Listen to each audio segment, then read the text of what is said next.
Merhaba. Evet. Bu gece de yayınıma hoş geldiniz.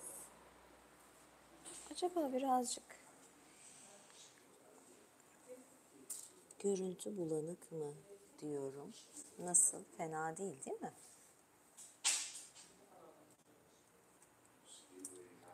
Bir dakika. Ah.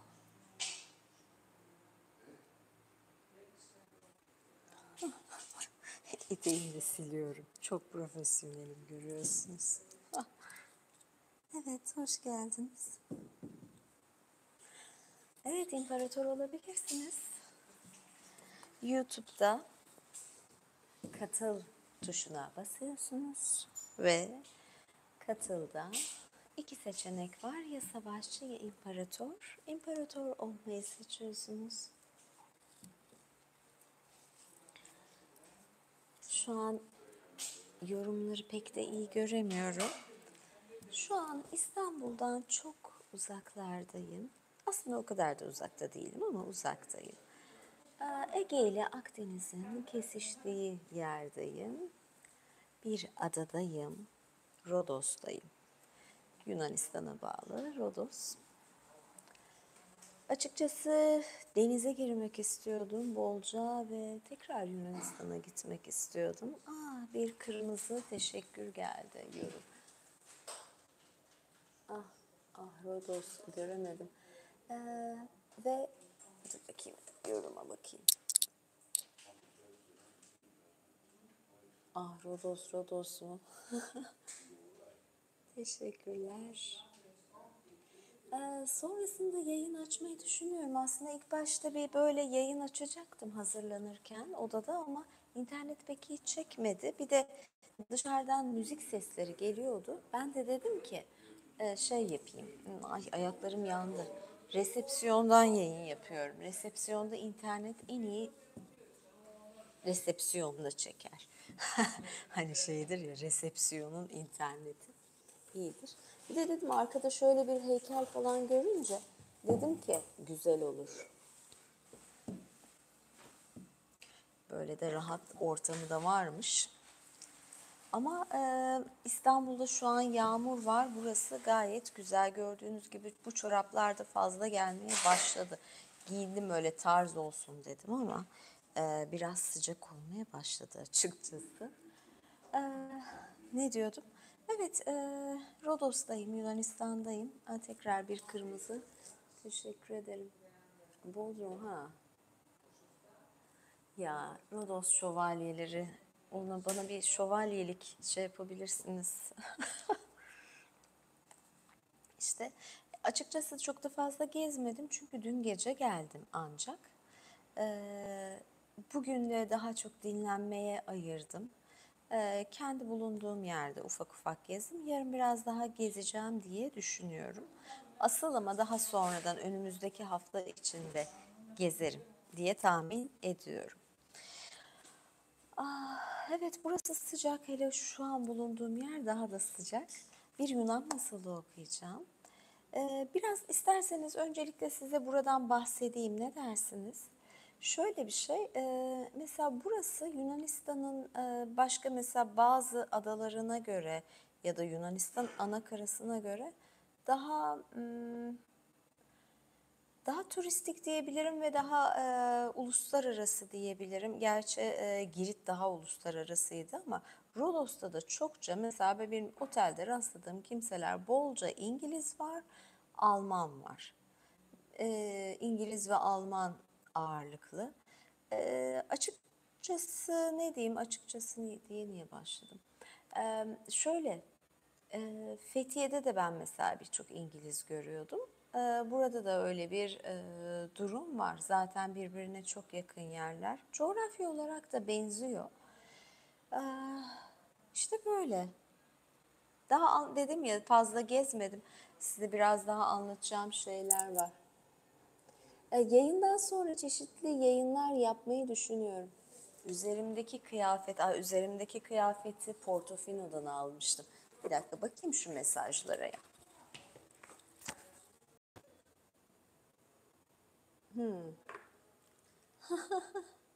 Yeniçeri mi? Evet. Ya Ankara soğumuş. Burası güzel ya. Gördüğünüz gibi denize girdim. Yani ikincisinde de çok uzun girdim. Denize... Hmm. Ha. Ah, çorabı mı gölgelemiş? Yalnız şu kıyafet açıkçası bu kıyafeti Portofino'dan almıştım. Hani Kiwi diye bir marka vardır ya, Saint-Tropez'in o yani marka bir kıyafet. Ve ben pembe rengi çok severim. Ama birazdan bu çorapları çıkarabilirim. Çok sıcak geldi. Ayaklarım yanıyor yani. Bakın yeni takıma. Ben böyle şeyleri çok seviyorum. Yalnız yayın sonuna doğru herhalde çıkaracağım bu çorapları.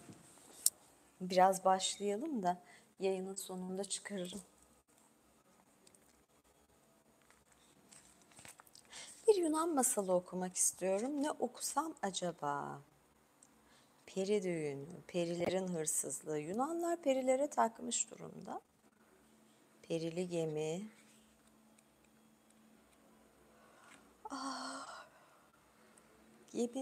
Gemi okumayayım. Düğün okuyabilirim.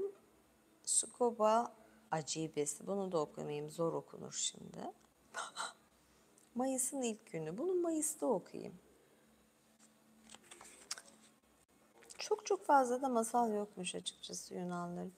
Perinin tokası. Toka taktığım bir gün okurum bunu da. Şelalenin perileri. Evet ya, ben en iyisi Peri Düğünü adlı masalı okuyayım. Ne dersiniz?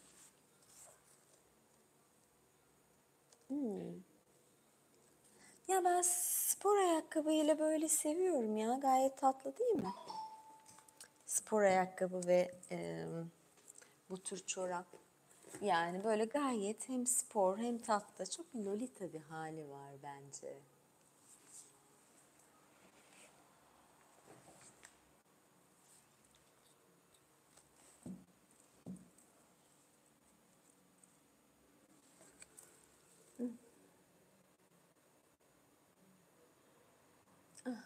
Teşekkür ederim. Pembe çoraplar var. Ay, pembe çoraplar diyorum, pembe ojeler. Evet. Uzun zaman önce, evet, bir varmış, bir yokmuş. Uzun zaman önce bir Mayıs gününde Eurostena tepelerini nadir görülen bir güzellik bürümüş. Mezenin çamları mis gibi kokmaya başlamış. Ay pardon, mezenin değil. Mazenin çamları mis gibi kokmaya başlamış. Trikhala'nın incir ağaçları çiçek açmış. Deve dikenleri her zamankinden daha yumuşakmış. Şöyle bir şey diyeyim. Aslında incir ağaçları çiçek açmaz. Trikhala'nın incir ağaçları çiçek açmış diyor. Deve dikenleri her zamankinden daha yumuşakmış. Deve dikeni de yumuşak olmaz. Ama ilk açtığı zaman mor çiçekleri vardır ve onlar yumuşaktır ama sonra elinizde öyle batar ki deve dikeni. Yani işte olmayacak, olmamış şeylerden bahsediyor masal bu ya. Eğrelti otları başlarına sarı birer taç takmış, çiçek kokuları havayı doldurmuş. Bütün canlılar alışılmadık bir coşku içindeymiş. Üstünden yıllar geçmesine rağmen o Mayıs ayında olanlar hiç unutulmamış. Önce bir anıya, daha sonra bir masala dönüşmüş ve ilk defa Trikkalalı Vassos'un anlattığı bu olaylar nesiller boyunca anlatılmaya devam etmiş. O Mayıs ayında yaşanan bu unutulmaz olay, Neraidos adındaki genç bir peri delikanlıyla Neraide, Neraida adındaki bir peri kızının düğünüymüş. Trikkalalı Vassos tam 30 yıl süren arayışının ardından peri dünyası ile insan dünyası arasında iletişim kurulmasını sağlayan bir peri bitkisi olan Nerai Dovo Nerai Dovotano'yu bulmayı başarmış. Ah, ne kadar zor okunuyor. O günden sonra perilerin bütün sırlarını öğrenmiş. Peri kızlarına umutsuzca aşık olup elden ayaktan düşen birçok ölümlü delikanlıyı iyileştirmiş. Herkesin hatırladığı o gün Mayıs ayının 3. günü Vassos Trikala'nın Çam Tepesi adıyla da bilinen tepesinin üstünde yerden yüksekte hızla koşarken, daha doğrusu çabasızca süzülürken görünmüş. Onu görenler ne olduğunu bile anlayamadan gözden kaybolmuş. 3 gün sonra Vassos yeniden Trikkala'da görüldüğünde köylüler etrafını sarıp neler olduğunu sormuşlar ona merakla. Peri düğününe gittim demiş Vassos şaşırtıcı bir sakinlikte. Bütün peri dünyası haberdardı bu düğünden. Trikkala tepeleri de Eurostena dağları da biliyordu bunu. Ben de davetliydim düğüne. Peri pınarından su içerken periler beni almaya geldiler. Çalınan davulların, kemanların sesini duydum uzaktan. Ne olduğunu çıkaramadığım tuhaf çalgılar da vardı. Derken alçaklardaki bulutlar bir at arabası oldu. İyice alçalıp beni içlerine aldılar ve hep birlikte tekrar yükseldik. Bulutların üzerinde güzeller güzeli kızlar vardı. İki yandan koluma girdiler. Korint körfezinin üzerinden uçtuk, karaları, denizleri geçtik. Vassos bulutlardan indirdiği yerin neresi olduğunu bilmiyormuş. Ancak Teselya'daki Pindus Dağı'na gitmiş olabileceğini tahmin ediyormuş.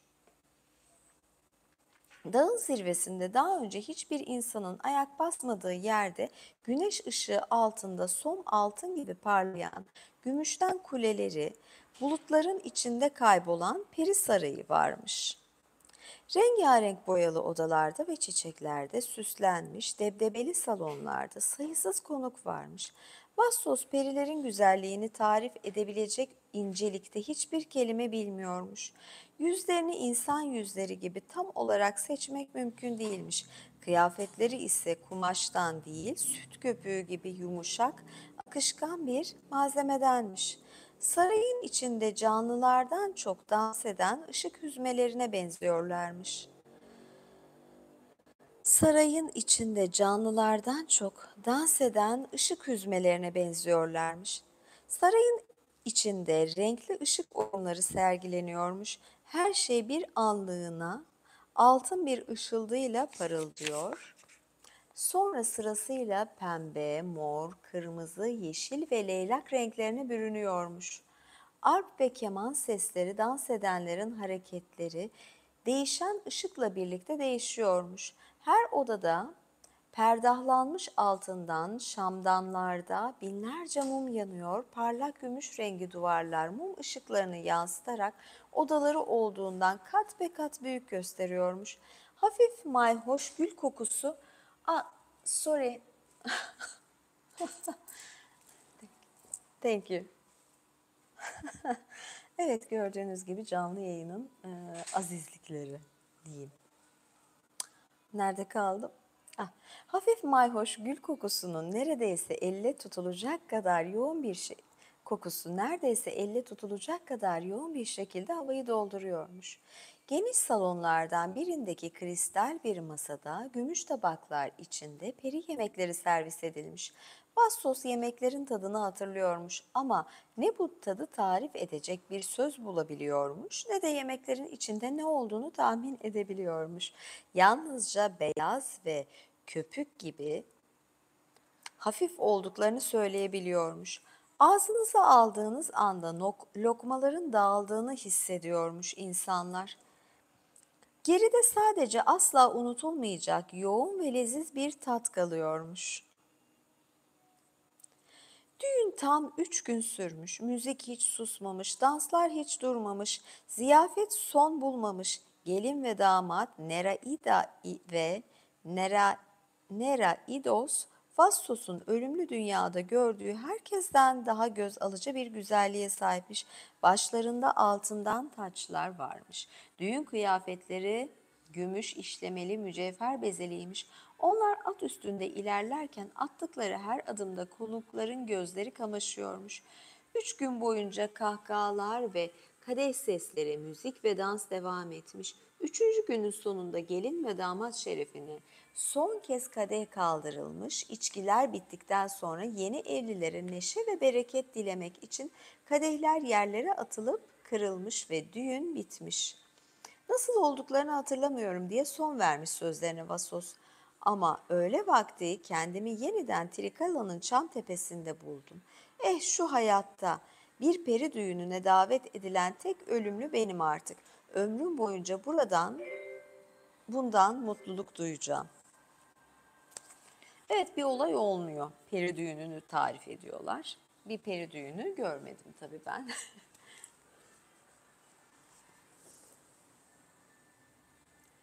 Evet. Şöyle sorulara bakayım dedim, hemen ayaklarımın kaç numara olduğu soruluyor. Çorapları çıkarmam isteniyor. Açıkçası biraz bana sıcak geldi. Yani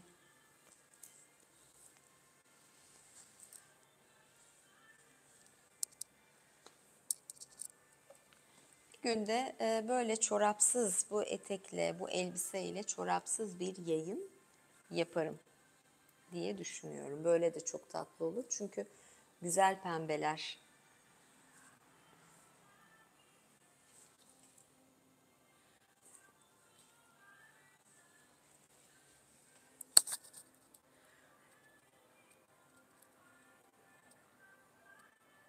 Evet. Ses biraz bozuldu mu? Pardon. Şakır şukur sesler gelmiştir. Evet.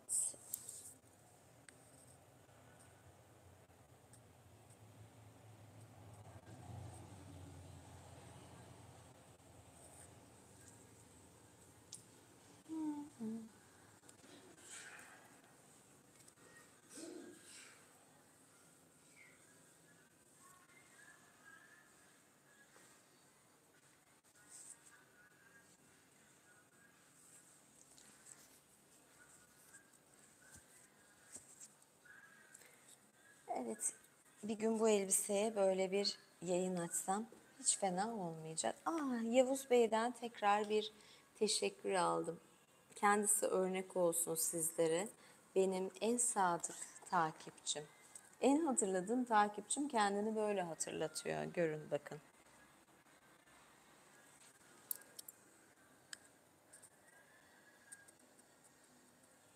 Yanımda kim var? Açıkçası resepsiyondaki kişi. Şöyle geleyim.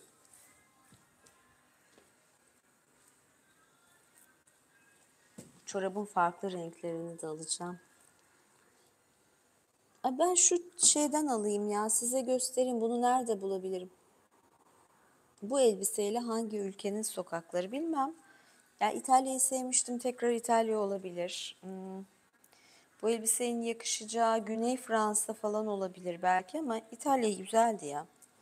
İngiltere'yi merak ediyorum ama bu elbisenin moduna uymaz. No, my sky blue heels are not here. Actually, I am at holiday and I have this kind of shoes and my sandals. Yes.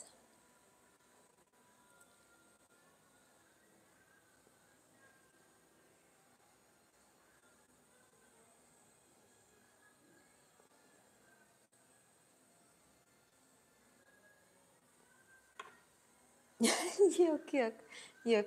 Hatta şöyle söyleyeyim, resepsiyondaki beyefendi yaşlı bir bey oldukça. Hatta böyle geç oldu diye ışığı kapadı. Ben de şey dedim. Geri açmasını söyledim. Antonio yok. Bir İtalya'ya gideyim de Antonio'yla tekrar karşılaşalım. Geçen sordu ne yapıyor üyelerin diye Antonio. Güzel. Ben keyif alıyorum. İnsanlarla da sohbet etmeyi de seviyorum. Savaşçı yayını olabilir. Şöyle bir şey, odaya geçtiğimde internet iyi çekerse yoksa yarın bolca yaparım. Biraz bazen bugün cumartesi ya internette sıkıntı olur. İspanya, evet doğru, İspanya'yı zaten istiyorum. Ah, yes, I'm a goddess. Thank you. Hmm. Amerika.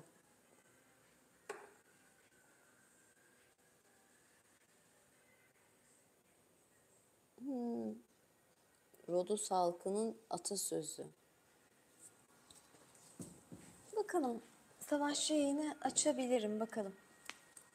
Yani imparator yayını da açacaktım da belki imparator yayınını yarın daha uzun uzun yaparım yani. Diyorum ya size iyi çeksin istiyorum. Her zaman iyi çekmeyebiliyor.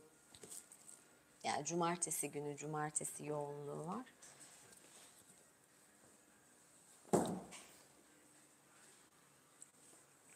Ay gerçekten çok güzel. Buradan da birkaç şey alırım diye düşünüyorum, elbise de. Bakalım, değişik takılar. Seviyorum alışveriş yapmayı. Bayılıyorum hatta, söyleyeyim açıkçası. Ay, şu spor ayakkabıları çorapsız giyeceğim. Şimdi size yayını kapamadan bir sandalye göstereceğim. Sandalye değil, bu puf sanırım. Ayak uzatmalık. Ben bunu nerede bulabilirim ya da yaptırmak istiyorum. Bakın şöyle bir şey. Burama geliyor. Yani ayak uzatırken güzel oluyor. Hoşuma gitti. Yayındaki etkisini sevdim.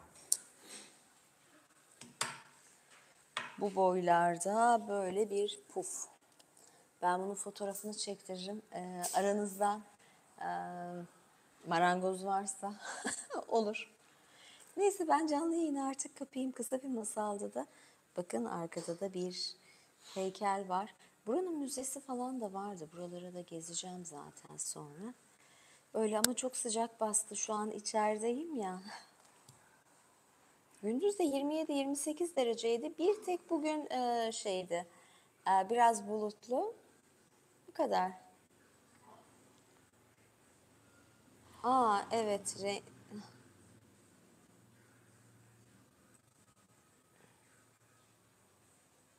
Yayını birkaç dakika sonra kaparım. Niye yazma diyeyim?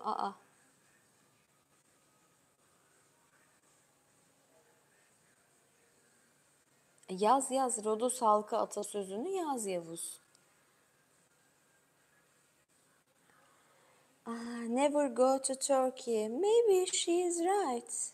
Nowadays, I don't recommend you to come to Turkey.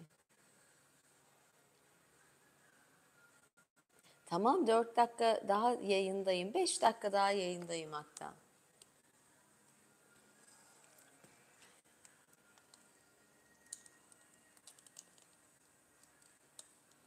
Bekliyorum.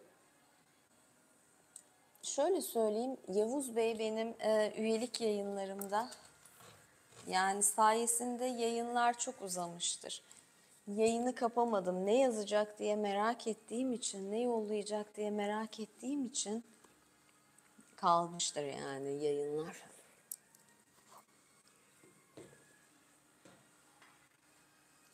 Evet, bana böyle bir puf lazım. Yani pufum vardı, daha kısa bir ayak koymalık. Evet, yayını kapamadan şöyle söyleyeyim. Bu hafta içinde bazı çekimler yaparım. Onları yüklerim. Çeşitli tarihi yerlere gitmeyi düşünüyorum. Burada da biraz çekim yapacağım. Bunları yüklemeyi düşünüyorum. Hafta içi belki yine bir canlı yayın olabilir ya da hafta içi yaptığım videolardan bir paylaşım olabilir. Cuma günü ya da böyle bir video paylaşımı gelebilir. Üyelerime kısa kısa sürpriz canlı yayınlar yapacağım. Özellikle imparator üyelere, ama savaşçı üyelerime de bir yayınım olacak. Merak etmesinler. Belki bu gece olmaz da yarın olur. Belki sürpriz de yapabilirim birazdan. görüşürüz diyeyim. Katıla nasıl üye olacağınızı biliyorsunuz. Eğer yurt dışındaysanız ve katıla üye olamıyorsanız Patreon'a üye olabilirsiniz. Patreon'a bu katıl videolarını daha sonradan yüklüyorum ya da orada ayrı bir hesapta ayak fotoğraflarımı paylaşıyorum. Böyle güzel, sanatsal, çok tatlı ayak fotoğraflarım oluyor. Çekiyorum, bunları paylaşıyorum. Geldikten sonra, tatilden geldikten sonra ayrı bir üyelik hesap açacağım Patreon'da. E, Farklı okumalar yapacağım. Oraya da bekliyorum. Acaba Instagram için de ayrı bir üyelik şeyi açsam mı diyorum. Bilemedim. Ne dersiniz? Bunda da fikrinizi alayım. Görüşmek üzere diyorum. İyi geceler. Son bir mesajlara bakıp kapatacağım.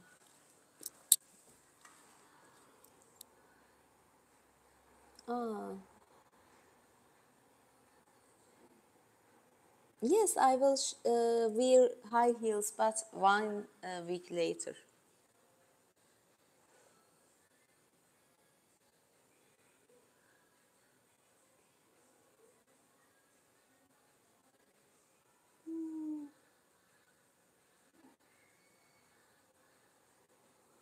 Evet.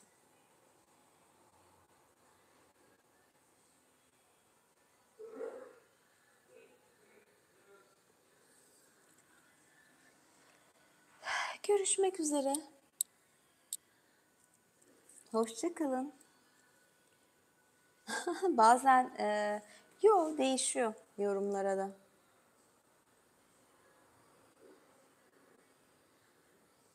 Teşekkür ederim Yavuz. Yani Yavuz'u örnek alın. Yani görüyorsunuz neler yapıyor. Görüşmek üzere. İyi geceler, iyi hafta sonları. Hoşça kalın.